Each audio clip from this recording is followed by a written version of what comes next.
आज Ashwini Upadhyay ji supreme court में खड़े होकर के हर दिन हिंदुओं के इंटरेस्ट की, हिंदुओं के संरक्षण की, हिंदुओं के हित की एक पीआईएल याचिका दायर करते हैं।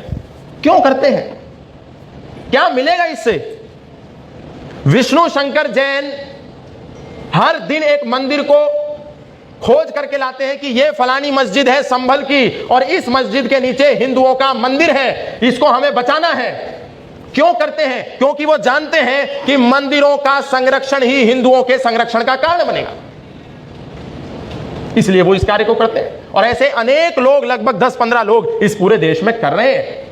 लेकिन अभी हमारे आदरणीय जो संचालक हैं, उन्होंने एक बात कही कि आप लोग करते रहिए, हम लोग आपके साथ हैं, पीछे पीठ थपथपाने के लिए साथ हैं। लेकिन मैं आपसे बहुत आदर से कहना चाहता हूं कि देश में और सनातन में एक मूल है, 4 वर्ण समाज के 4 पहिए हैं, जिसमें एक ब्राह्मण है, एक क्षत्रिय है, एक वैश्य और एक शूद्र है। सौभाग्य से आप लोग वैश्य हैं और वैश्यों का कार्य है जो भी ब्राह्मण समाज में कार्य कर रहा है उसको धन से उसका पोषण करना। तो केवल आपका हाथ थपथपाएंगे तो काम नहीं चलेगा, हमें आपसे धन भी चाहिए,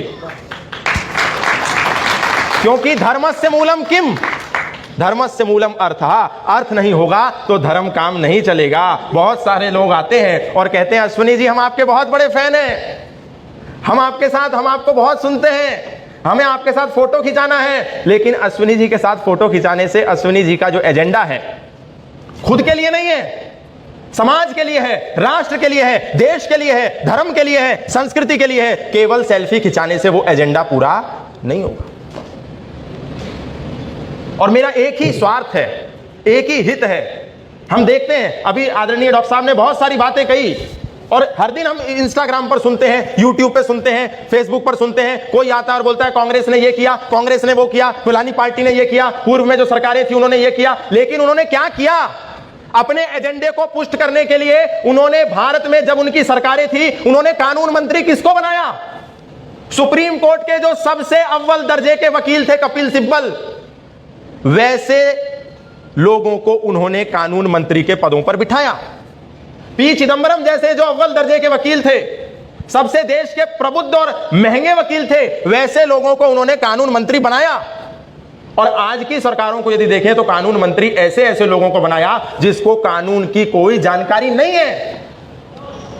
क्या अश्विनी उपाध्याय जी जैसा बुद्धिमान प्रो हिंदू जो हर दिन हिंदुओं के लिए लड़ता है, ऐसे महापुरुष को देश का कानून मंत्री होना चाहिए, या ऐसे लोगों को कानून मंत्री होना चाहिए जो कानून के बारे में कुछ जानते ही नहीं है, जिनको कानून का कुछ पता ही नहीं है, जिनको लॉ के बारे में कुछ जानकारी नहीं है? वो लोग जब कानून मंत्री थे उन्होंने अपने एजेंडे को आगे बढ़ाया और उन पार्टियों ने अपने एजेंडे को पुष्ट करने के लिए उस विचारधारा वाले अच्छे कानून के जानकारों का पूरा सदुपयोग किया। और हमारे पास ऐसे ऐसे विद्वान हैं और हम उनका सदुपयोग नहीं कर पा रहे हैं। हम किसको संसद में भेज रहे हैं जो कह रहा है फटाफट खोल के दिखाओ, मैं लहंगा उठा दूंगा घूंघट रिमोट से? ऐसे लोगों को देश की संसद में बिठा दिया और अश्विनी जी जैसे लोग देश में घूम घूम करके केवल बाहर से ही अपनी बातों का प्रचार कर पा रहे हैं। जो लोग प्रधान भी बनने लायक नहीं थे, पार्षद का चुनाव भी लड़ते तो भी नहीं जीत पाते, उन लोगों को मोदी जी के राज में मोदी लहर के नाम पर देश की संसद में बैठने का मौका मिल गया। और ऐसे विद्वान लोग बाहर बैठ करके केवल भाषण ही देते रह गए, केवल व्याख्यान ही देते रह गए, केवल पीआईएल ही लगाते रह गए। अगर ऐसे लोग देश की संसद में होते, किसी अच्छे पद पर होते, कानून मंत्री होते या राज्यसभा के सदस्य होते, तो सोचिए सनातन धर्म का कितना बड़ा कार्य हो सकता था। लेकिन नहीं हो पाया। लेकिन यदि हम केवल सेल्फी ना खिंचाएं, केवल फोटो ना खिंचाएं, केवल ये ना कहें कि हम आपके बहुत बड़े फैन हैं और जब फोटो लें तो ट्वीट के साथ एक बात लिख दें और ये मांग करें कि हमको अपना कानून मंत्री अश्विनी उपाध्याय जी जैसा चाहिए, तो हो सकता है सरकार इस पे कुछ विचार कर ले। कुछ ना कुछ हमको इस तरीके से करना पड़ेगा, तब जाकर के ये कार्य सार्थक हो सकता है।